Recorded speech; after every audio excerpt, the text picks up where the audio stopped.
മത്തായി എഴുതിയ സുവിശേഷം 16-ാം അധ്യായം. അനന്തരം പരീശന്മാരും സദൂക്യരും അടുക്കെ വന്നു ആകാശത്തു നിന്ന് ഒരു അടയാളം കാണിച്ചു തരണമെന്ന് അവനെ പരീക്ഷിച്ചു ചോദിച്ചു.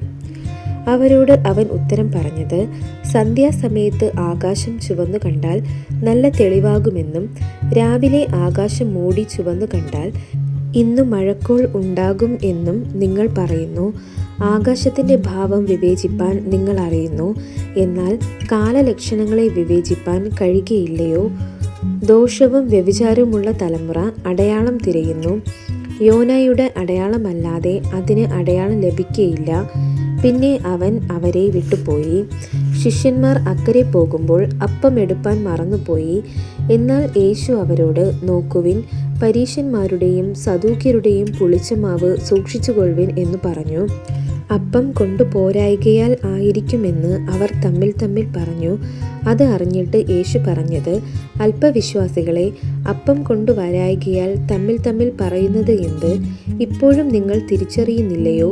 5000 പേർക്ക് 5 അപ്പം കൊടുത്തിട്ട് എത്ര കുട്ട എടുത്തു എന്നും 4000 പേർക്ക് 7 അപ്പം കൊടുത്തിട്ട് എത്ര വട്ടി എടുത്തു എന്നും ഓർക്കുന്നില്ലയോ? പരീശന്മാരുടെയും സദൂക്യരുടെയും പുളിച്ചമാവ് സൂക്ഷിച്ചു കൊള്ളണം എന്ന് പറഞ്ഞത് അപ്പത്തെക്കുറിച്ചല്ല എന്ന് തിരിച്ചറിയാത്തത് എന്ത്?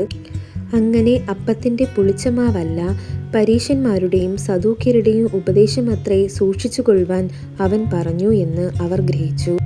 യേശു ഫിലിപ്പോസിൻ്റെ കൈസരിയുടെ പ്രദേശത്ത് എത്തിയ ശേഷം തൻ്റെ ശിഷ്യന്മാരോട്, ജനങ്ങൾ മനുഷ്യപുത്രനെ ആരെന്ന് പറയുന്നു എന്ന് ചോദിച്ചു.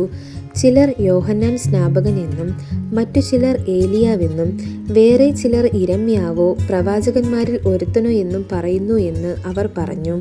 നിങ്ങളോ എന്നെ ആർ എന്ന് പറയുന്നു എന്ന് അവൻ ചോദിച്ചതിന് ശീമോൻ പത്രോസ്, നീ ജീവനുള്ള ദൈവത്തിൻ്റെ പുത്രനായ ക്രിസ്തു എന്ന് ഉത്തരം പറഞ്ഞു. യേശു അവനോട്, ബർയോന ശീമോനെ, നീ ഭാഗ്യവാൻ.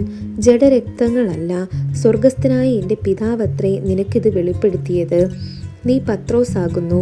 ഈ പാറമേൽ ഞാൻ എൻ്റെ സഭയെ പണിയും. പാതാള ഗോപുരങ്ങൾ അതിനെ ജയിക്കുകയില്ല എന്ന് ഞാൻ നിന്നോട് പറയുന്നു. സ്വർഗരാജ്യത്തിൻ്റെ താക്കോൽ ഞാൻ നിനക്ക് തരുന്നു. നീ ഭൂമിയിൽ കെട്ടുന്നതൊക്കെയും സ്വർഗത്തിൽ കെട്ടപ്പെട്ടിരിക്കും, നീ ഭൂമിയിൽ അഴിക്കുന്നതൊക്കെയും സ്വർഗത്തിൽ അഴിഞ്ഞിരിക്കും എന്ന് ഉത്തരം പറഞ്ഞു. പിന്നെ താൻ ക്രിസ്തു ആകുന്നു എന്ന് ആരോടും പറയാതിരിപ്പാൻ ശിഷ്യന്മാരോട് കൽപ്പിച്ചു. അന്നു മുതൽ യേശു താൻ യെരൂശലേമിൽ ചെന്നിട്ട് മൂപ്പന്മാർ, മഹാപുരോഹിതന്മാർ, ശാസ്ത്രിമാർ എന്നിവരാൽ പലതും സഹിച്ചു കൊല്ലപ്പെടുകയും 3-ാം നാൾ ഉയർത്തെഴുന്നേൽക്കുകയും വേണ്ടത് എന്ന് ശിഷ്യന്മാരോട് പ്രസ്താവിച്ചു തുടങ്ങി. പത്രോസ് അവനെ വേറിട്ട് കൊണ്ടുപോയി, കർത്താവേ, അതരുതേ, നിനക്ക് അങ്ങനെ ഭവിക്കരുതേ എന്ന് ശാസിച്ചു തുടങ്ങി. അവനോ തിരിഞ്ഞു പത്രോസിനോട്, സാത്താനെ, എന്നെ വിട്ടുപോ, നീ എനിക്ക് ഇടർച്ചയാകുന്നു. നീ ദൈവത്തിൻ്റെതല്ല മനുഷ്യരുടേതത്രേ കരുതുന്നത് എന്ന് പറഞ്ഞു. പിന്നെ യേശു ശിഷ്യന്മാരോട് പറഞ്ഞത്, ഒരുത്തൻ എൻ്റെ പിന്നാലെ വരുവാൻ ഇച്ഛിച്ചാൽ തന്നെത്താൻ ത്യജിച്ച് തൻ്റെ ക്രൂശ് എടുത്ത് എന്നെ അനുഗമിക്കട്ടെ. ആരെങ്കിലും തൻ്റെ ജീവനെ രക്ഷിപ്പാൻ ഇച്ഛിച്ചാൽ അതിനെ കളയും. എൻ്റെ നിമിത്തം ആരെങ്കിലും തൻ്റെ ജീവനെ കളഞ്ഞാൽ അതിനെ കണ്ടെത്തും. ഒരു മനുഷ്യൻ സർവ്വലോകവും നേടിയിട്ടും തൻ്റെ ജീവനെ നഷ്ടപ്പെടുത്തിയാൽ അവന് എന്തു പ്രയോജനം? അല്ല, തൻ്റെ ജീവനെ വീണ്ടുകൊള്ളുവാൻ മനുഷ്യൻ എന്തു മറുവില കൊടുക്കും? മനുഷ്യപുത്രൻ തൻ്റെ പിതാവിൻ്റെ മഹത്വത്തിൽ തൻ്റെ ദൂതന്മാരുമായി വരും. അപ്പോൾ അവൻ ഓരോരുത്തനും അവനവൻ്റെ പ്രവൃത്തിക്ക് തക്കവണ്ണം പകരം നൽകും. മനുഷ്യപുത്രൻ തൻ്റെ രാജ്യത്തിൽ വരുന്നത് കാണുവോളം മരണം ആസ്വദിക്കാത്തവർ ചിലർ ഈ നിൽക്കുന്നവരിൽ ഉണ്ട് എന്ന് ഞാൻ സത്യമായിട്ട് നിങ്ങളോട് പറയുന്നു.